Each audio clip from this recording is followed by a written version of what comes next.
السلام علیکم ورحمۃ اللہ وبرکاتہ. حضور، من شک فی کفرہ و عذابہ فقد کفر، اس کا مفہوم کیا ہے؟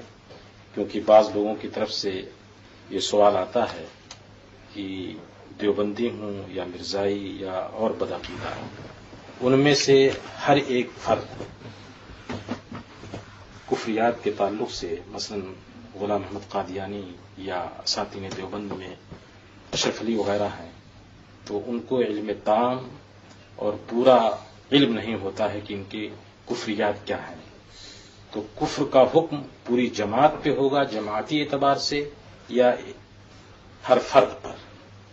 اگر ہم اس سلسلے میں کہتے ہیں کہ ہر فرد پہ نہیں ہوگا تو اس راہ سے مداہنت بیچ میں آتی ہے، اور بہت سے کہ دیکھو اس جماعت میں مرزائیوں میں یا وہابیوں میں ہر تو کوئی کافر نہیں ہے، تو ان سے ملنے میں کوئی حرج نہیں ہے، جبکہ یہ مرزائی اور یہ وہابی دیوبندی ان اپنے تمام معاملات کو دیوبندی عبادت خانوں میں مرزائی مرزواڑوں میں ادا کرتے ہیں. تو اس کی سبیل کیا ہوگی اور اس کا اصل حکم کیا ہوگا؟ ٹھیک. باقی یہ رہا، اس میں سب سے پہلے ایک شبے کا میں ازالہ کر دوں.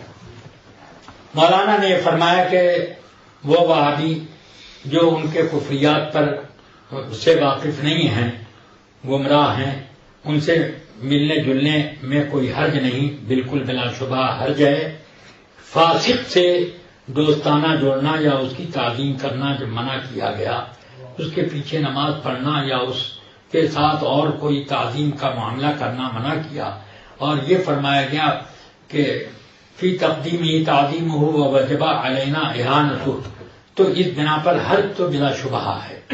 اور حضور اکرم صلی اللہ علیہ وسلم نے یہ بھی فرمایا، من اعانا صاحب بدعت فقد اعانا علی ہدم الاسلام.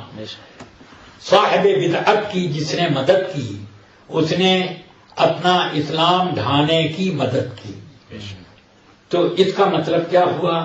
صاحب بدعت پر کفر نہیں ہوتا ہے، ہر صاحب بدعت پر، مگر یہ حکم رسول پاک نے ہر صاحب بدعت کے بارے میں دیا ہے کہ جو بھی گمراہ ہو، چاہے حد کفر میں داخل ہو یا نہ ہو، ان سب سے یہ کرو، یہ بائیکاٹ رکھو. تو جب بائیکاٹ رکھیں گے تب وہ توبہ کرے گا، اور جب بائیکاٹ رکھیں گے تب اس کے بعد اپنی حفاظت ہم کر پائیں گے.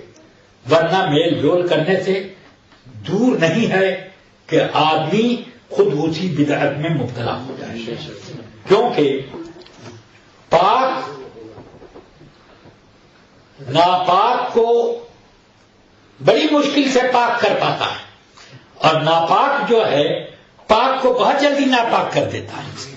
ایک بالٹی پانی منہ دھونے میں لگاؤ تب جا کے کپڑا پاک ہوتا ہے، مگر منہ پاک نہیں ہوتا. سمجھ میں آئے گا؟ تو یہ وہابی جو ہیں یہ موت ہیں، موت. اب ان کو پاک کرنے میں محنت لگتی ہے، دوستانہ کرو گے تو وہ اپنی ناپاکی تمہارے اوپر چڑھا دے گا. ہاں، اس لیے پاک پانی والی بالٹی ذرا بچا کے رکھو تاکہ وہ پاک رہے، اور اگر ذرا بھی بے توجہی ہوئی تو موت کی ایک چھینٹ پوری بالٹی کو موت بنا دے گا. ہاں بے شک. اب سنیے، صاحب بدعت کی میں نے دو قسمیں، ایک وہ جو کہ حد کفر قطعی میں پہنچ گیا، ایک وہ جو گمراہی میں ہے. جو کفر قطعی میں پہنچ گیا اس کی دو قسمیں لگائیے. ایک وہ کہ ان کا ہر فرد کافر ہے، جیسے امامیہ شیعہ، بوری، یہ سب کے سب جانتے ہیں کہ قرآن ناقص ہے، معاذ اللہ. یہ سب کے سب صحابہ کرام کو مرتد کافر کہتے ہیں اور ان پر لعنتیں بھیجتے ہیں. اور حضرات شیخین کریمین اور سیدنا عثمان ذو النورین رضی اللہ تعالی عنہم کو وہ مرتد بتاتے ہیں. ام المومنین عائشہ صدیقہ کی پاکی قرآن حکیم میں دلیل قطعی سے ہے، اور یہ لوگ ایک ایک بچہ جو اتنا بڑا ہے، امامیہ شیعہ کے وہ سب کے سب ام المؤمنین کی کے اوپر کیچڑ اچھالتے، معاذ اللہ، بدکاری کی کیچڑ اچھالتے ہیں. لہذا کوئی بھی اگر اپنے آپ کو اثنا عشری یا امامی شیعہ کہے تو وہ کافر ہے، چاہے بچہ ہو، چاہے بوڑھا ہو، چاہے مرد ہو، چاہے عورت ہو، چاہے مولوی ہو، چاہے جاہل ہو. اور یہی حال میں مرزائیوں کا دیکھتا ہوں. تمام مرزائی کم سے کم مرزا غلام احمد قادیانی کو نبی مانتے ہیں، اور نہیں مانتے تو اتنا مانتے ہیں کہ وہ ہمارا پیشوا ہے اور وہ نبوت کا دعویٰ کرتا تھا. جو نبوت کا دعویٰ کر چکا وہ مرتد، اس کو اپنا پیشوا ماننے والا وہ بھی مرتد اور ہمیشہ کے لیے جہنم. جو اس کے جہنمی ہونے میں شبہ کرے وہ کافر. البتہ وہابیوں میں دو قسمیں ہیں.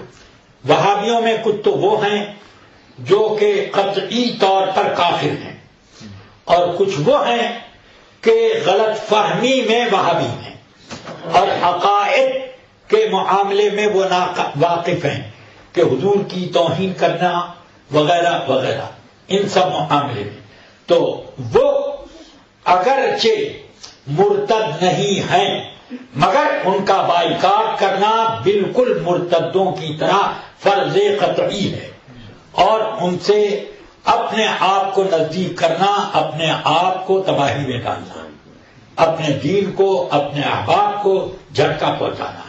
لہذا ان کی نہ تعظیم کی جائے، نہ ان سے میل جول کیا جائے، نہ ان کو دعوت دی جائے، نہ ان کی دعوت لی جائے. مر جائیں تو ان کی نماز جنازہ بھی نہ پڑھی جائے، ان کو اپنی مسجدوں میں بھی نہ آنے دیا جائے. کیوں کہ رسول پاک صلی اللہ علیہ وسلم نے ان کے بارے میں یہ ارشاد فرمایا، صحیح حدیث، لا تقاتلوہم ولا لا تجالسوہم ولا تقاتلوہم ولا تشاربوہم ولا تناکحوہم وَإِذَا مَرِضُوا فَلَا تَعُودُوهُمْ وَإِذَا مَاتُوا فَلَا تُصَلُّوا عَلَيْهِمْ وَلَا تُصَلُّوا مَعَهُمْ. یہ رسول پاک نے فرمایا، اگرچہ ان پر کفر کا فتویٰ نہیں ہے، ان میں سے سب پر کفر کا فتویٰ نہیں، مگر ان کے بارے میں بھی میرے آقا نے فرمایا. تو کیا فرمایا کہ ان کے ساتھ اٹھک بیٹھک مت رکھو، ان کے ساتھ کھانے پینے کا تعلق نہ رکھو، ان کے ساتھ شادی بیاہ نہ رکھو، ان کے بیمار پڑنے پر ان کا مزاج پوچھنے نہ جاؤ، اور مر جائیں تو ان کے جنازہ مت پڑھو، اور کسی طرح ان کے ساتھ نماز اپنی نہ پڑھو. لا تصلوا معهم. اس کا مطلب یہ ہے کہ اپنی صفوں میں بھی ان کا کھڑا نہ ہونے. اللہ تبارک و تعالی ہمیں ہدایت پر قائم